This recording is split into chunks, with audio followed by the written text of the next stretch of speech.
We're ready to go? Okay.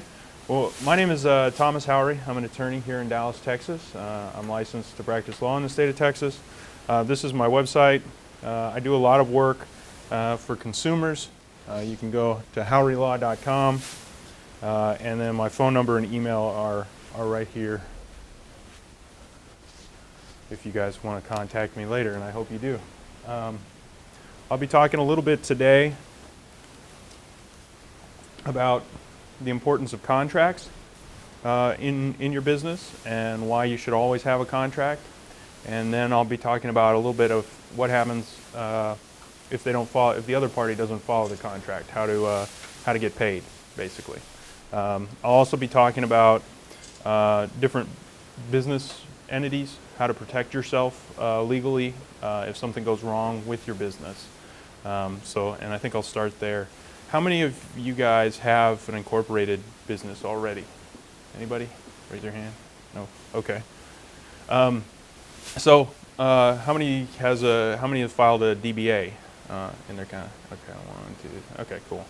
A DBA allows you to operate under a different name than your own name, but it doesn't provide you any of the protections that are so important under Texas law if something goes bad. So I encourage everybody to definitely form a business once. If you're already started, you need to do it ASAP. But before you start, if you haven't yet, you need to do it before you start doing the business. What I mean, there's two types of entities in Texas that I'd recommend for you guys. One is a limited partnership, and one is a limited liability, an LLC, limited liability corporation. The importance being limited there. What that means is, let's say you're a roofer and something disastrous goes wrong and the house is destroyed and everything's gone bad. I'm not picking on you, I'm sure you're a great roofer, but things happen in your job. So the limited means that if they want to sue you, they have to sue your business. They can't sue your personal property. If you don't have that in place, they can come after your bank account. They can come after your stuff. For something that goes wrong on the job. And again, if you've got that formation in place, they can sue the business. So if the business has a bank account, they could potentially get the money in that business and in that bank account, but they couldn't come after you personally, your own stuff. So that's a really important protection that the law gives to entrepreneurs and business folks, because they recognize it's taking a risk when you start a business, and you all need to protect yourselves because bad things happen. Unfortunately, if they didn't, there wouldn't be any lawyers. So it's relatively easy. Let me see if I can pull it up here. There we go. State, Texas. To get a limited partnership or company, you just go to the Secretary of State of Texas website and business filings. Oop, I don't know what that is.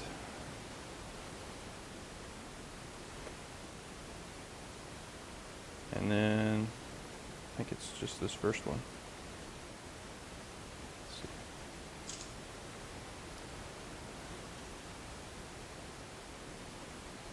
Well.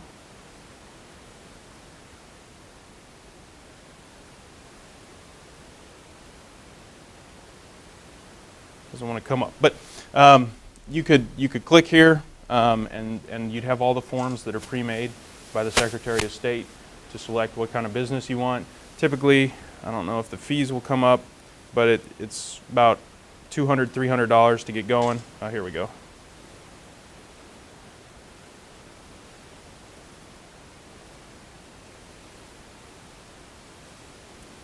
So here we go. Formation of a Texas entity.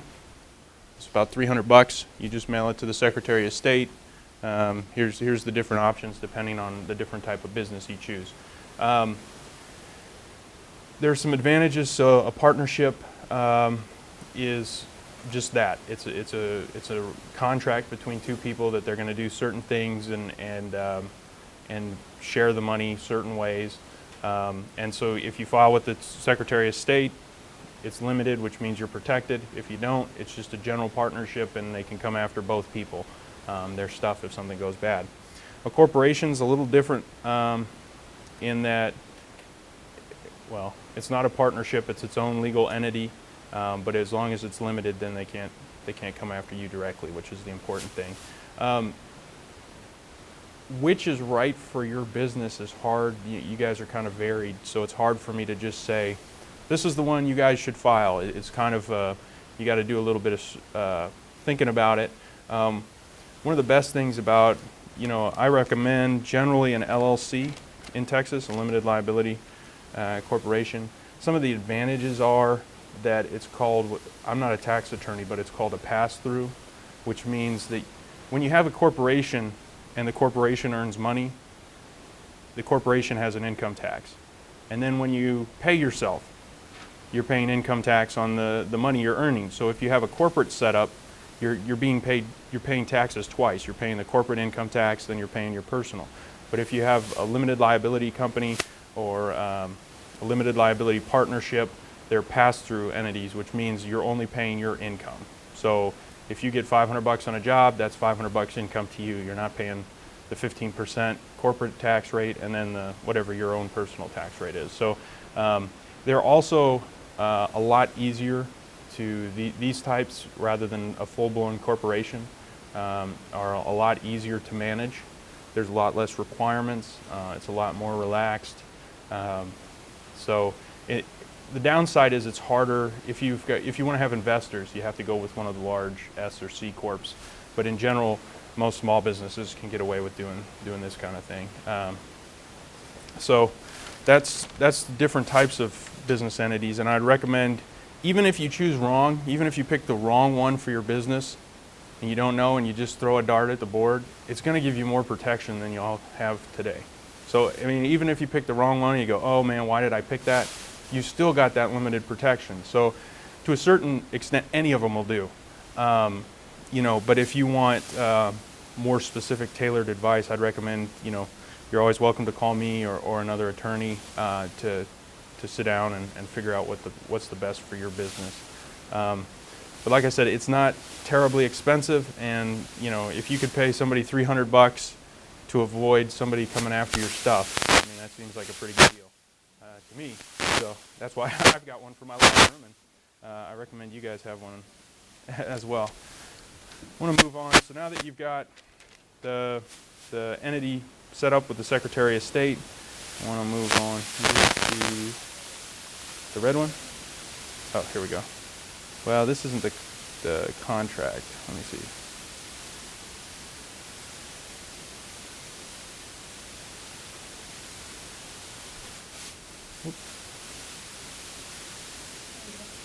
Yeah, I'm not used to Windows 8, so let's see. I think this is the one I sent you. Okay. So I'm just going to go over. I believe you guys have a copy of it.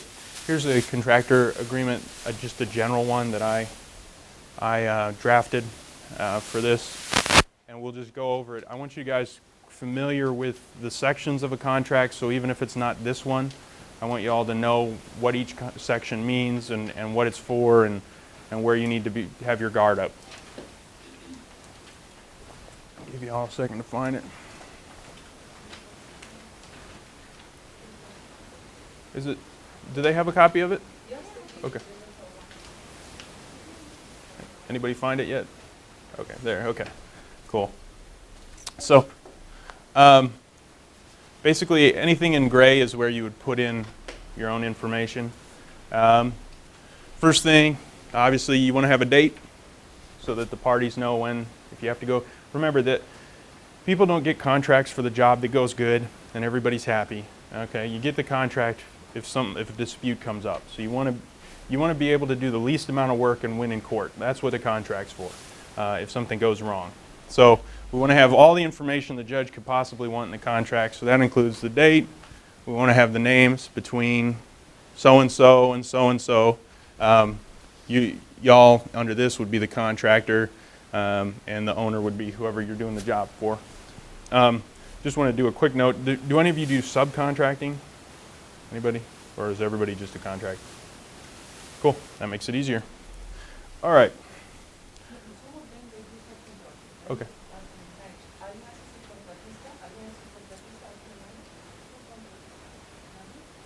Okay. Okay. Your agreements might look a little different. Um, if I say something, I guess yeah, just I guess they want us to wait till the end. But I hope you guys are you guys understanding me? I'm sorry, I don't speak Spanish. We're good. Everybody? Okay, cool. Um, so scope of the work. This is important. A lot of times I've heard from folks in your similar situation that you'll bid out a job and they'll say, okay, yeah, that's great, and then lo and behold, they add 3 months more work, and they say, oh, I thought this was this was part of the agreement. If you want to get paid, you have to do this too for free, and that sort of takes the profit out of the job for y'all in a contracting environment. So you want to be as specific as possible. Exhibit A, this just means it's a separate document that you'll include with your contract, and this will lay out exactly. Let me see if I've got a. No, okay.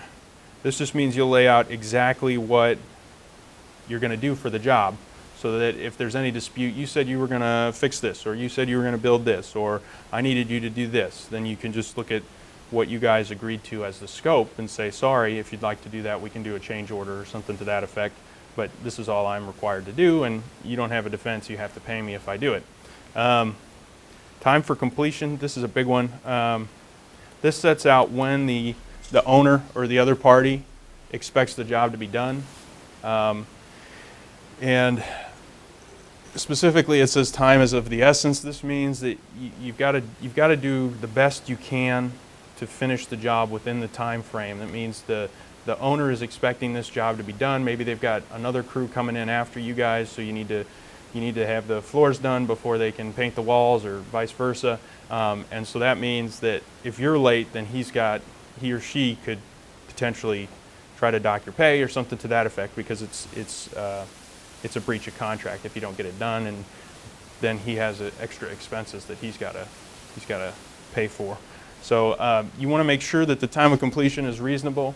That means, remember, if you breach that and you can't do it on time, he's got recourse against you. So just because he says he needs it in a week, if you can't do it in a week and you need 2, you better put 2 in here, because if he insists on a week and there's no way you can do it, you're not going to get paid for the full job.